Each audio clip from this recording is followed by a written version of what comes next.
Well, hey there folks, welcome back once again to the Hop House. It's Eddie here, and it's time for a beer review. Oh, I haven't said that for a while, have I? So welcome on back to the Hop House. If you've just found us here on YouTube, we're called the Hop House. We like hoppy beer, we like house music. Well, I do anyway. If you like either of those or both, feel free to give us one of those, give us a like, share, subscribe to this channel. You don't have to, but if you want to, that'll be fantastic. So, we're in June now. I had May off the beer. I actually feel better, you know. I do feel quite good for actually having the month off the beer. I think I've lost a bit of tub.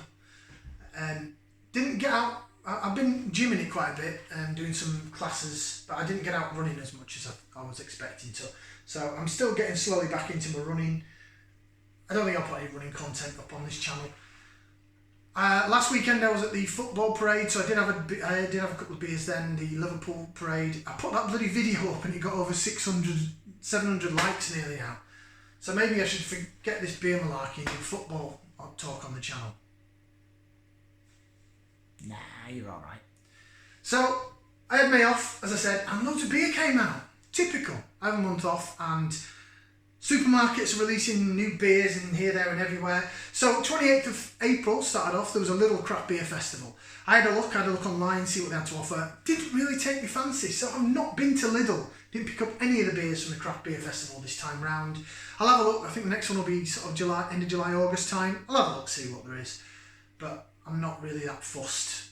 So I was a bit disappointed with that. Morrison's have released some beers, Sainsbury's have released some beers, there's a couple of new ones in Tesco. Where I used to live in the flat, the closest place was Lidl. I used to walk there. I don't live there anymore, obviously now we live in the house. And Tesco and Home Bargains is the nearest place. But I'm an Aldi shopper. Right next to my Aldi is biggest Aldi is a big Morrison's. So Morrison's is the best shop for me to get craft beer from the supermarkets. I've also got my left field beer stash that I did just before I got sort of middle to end of April. I've done another ordering for Vocation because we were doing some 20% off deals, and I have picked up a couple from Morrison's and a Sainsbury's near work. Oh, and a craft beer shop open near my work, so I picked up a couple of cans from there. So I've been naughty, I've not been drinking it, but I've still been picking beers up. So I've got loads of beer to do, so I'm not going to buy any beer for a long time because I've got so much to get through. Right, we're going to start off then with a brand new beer. So, that's my intro, welcome back, blah blah blah blah. Okay, Aldi released some new beers. 440ml craft beers in Aldi. I saw them when I was in there last week. They're all in time for the Jubilee. It's Jubilee weekend, it's Saturday the 4th of June when I'm recording this, so I was like, ooh, let's give it a go. Who is it by? The Great British Brewing Company. Who is that? I have no fucking idea. Sorry for swearing. No clue. Dunno.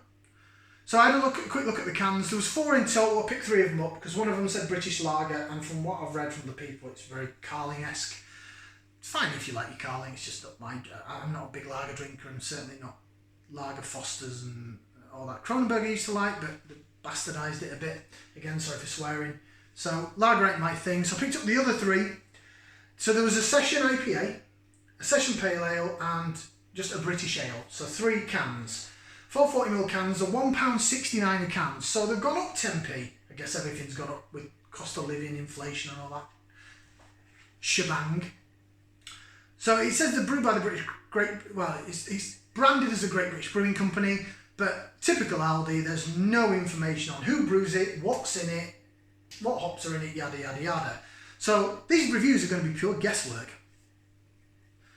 Right, should we get the first one out? I'll show you. Right, the first one, going up in Gravity. Now, strangely enough, this is the first can we're going to do, and it's a Session IPA. There you go, the Great British Brewing Company, if the camera picked that up.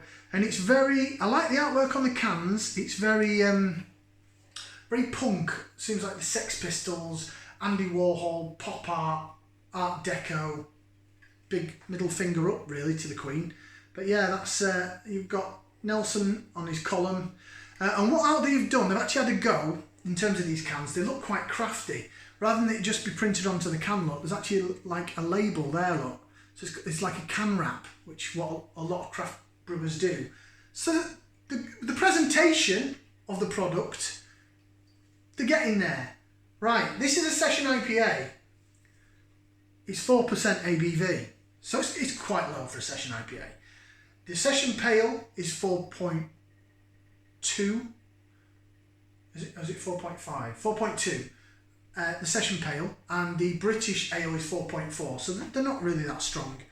But the Session IPA is the weakest of the three. I probably thought it'd be the strongest. I think that's a bit low for a Session IPA. Although saying that, there is Magic Rock Sorcery, it's 3.9, and that's delish. Right, let's get this out into the glass. I'm going to use some of the new glassware for this. So this is Green Duck Brewing Company. Gave me a load of glasses last time I went to Anthony's in Wellington at all the local breweries. So I've got a Salopian glass, I've got a Hobson's glass, a Green Duck, a Stonehouse glass. I think I've got one more. Wye Valley. So I've got loads of blooming pint glasses. So let's get this out in the glass. Well, looky what we have here. That's Back to the Future reference there. Bit of biff. Bit of biff in your life.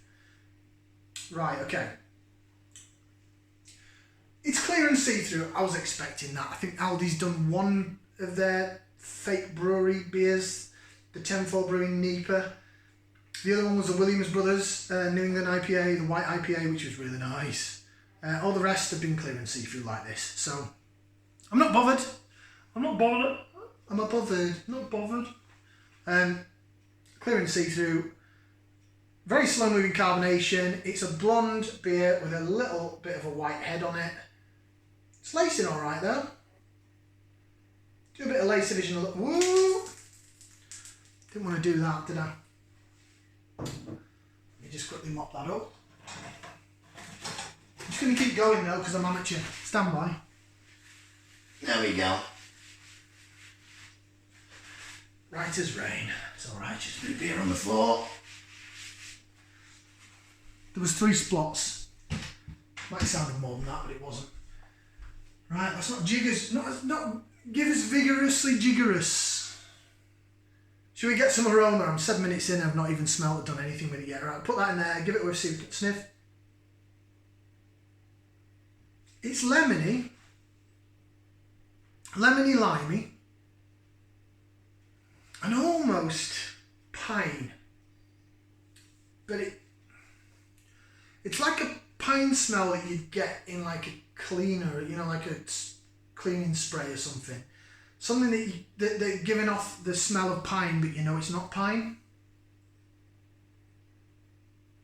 So I see what they're trying to do. They're trying to mask something here. They're trying to mask and hide, in my opinion. All these reviews are my opinion. I'm not a brewer, I don't work in the industry. I'm not an expert, just a fat lad in a kitchen. Let's give it a try. Bottoms up down the hatch. Cheers.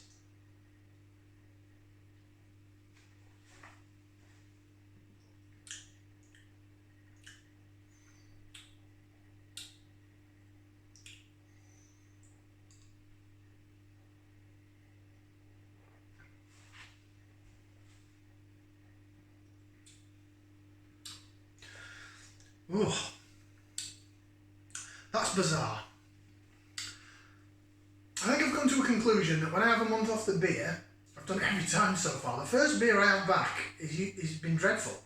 Just by that's just a coincidence, but I think the last one I had was like Home Bargains beer and it was shocking. Ooh, that's got a really weird whiff to it now. Now I've jigged it around a bit more. It's got like it's almost like it's like trying to be earthy and peppery, British spice notes, but then there's like this fake pine needle that's not pine needle. Oh, and it takes over it. It's a strange whiff, that is. Tiny little bit of earthy pepperiness, maybe from British hops, but then the lemoniness has been overpowered by this really odd fake pine needly taste. So I don't know what hops they've used in it, if they've used any hops or if they've whacked like adjuncts in it or something. Not very nice adjuncts. Right, flavour. Oh, sorry, lace division. God, I'm out of practice with this. There you go, look at that. Jig, jig, jig, jig, jig, jig, jig. It's quite nice in the glass. Yeah.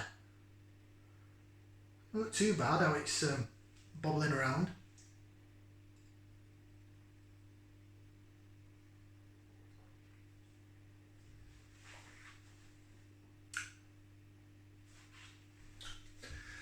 Oh. Body-wise, it's 4%. It's not too watery and thin, so that's a good thing. That's probably about it. The initial flavour, you are getting like lemony lime down the sides. There's a bit of sweet, sort of bready type malt down the middle of the tongue. And then when you get to the point of swallowing, that's when this horrible, what you got in the smell comes through in the taste. So the only way I can describe it, it's like, it wants to be grapefruity and piney, but it's not. It's some sort of substitute, some sort of fake alternative. And it sort of zips down the sides of your tongue and then it just rests in the back of the palate and it leaves quite a gnarly bitterness. Gnarly, I like that word. Don't like this beer.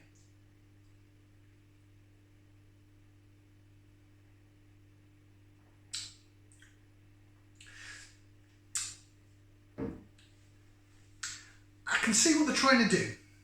I can. They're trying to create like a new world, piney, grapefruity, citrusy bite. But they haven't used piney, grapefruity, citrusy hops to do that. I don't know what they've used, but it ain't working for me. And the aftertaste is, it's like when you've had chewing gum in your mouth for a really long time and it's not sweet anymore, it's like a bit savoury and bitter. And mix that with a little bit of toothpaste. Again, the sweetness has gone from the toothpaste and it's a bit... That's what I've got in my mouth right now.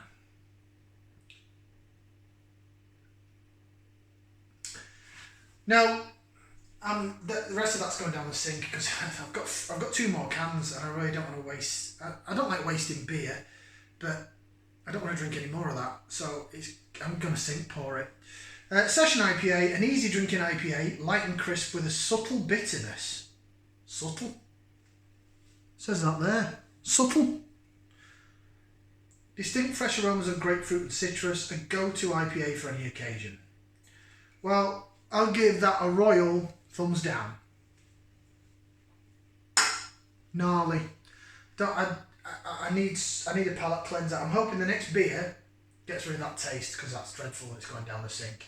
So it's a thumbs down from me, Aldi. You've not got much better, have you, with your bloody 440ml cans? I have hope. Let's see what the next one brings. Thank you very much for watching. Like, share, subscribe. I'll be back for another beer review in a jiff. Ciao for now, people.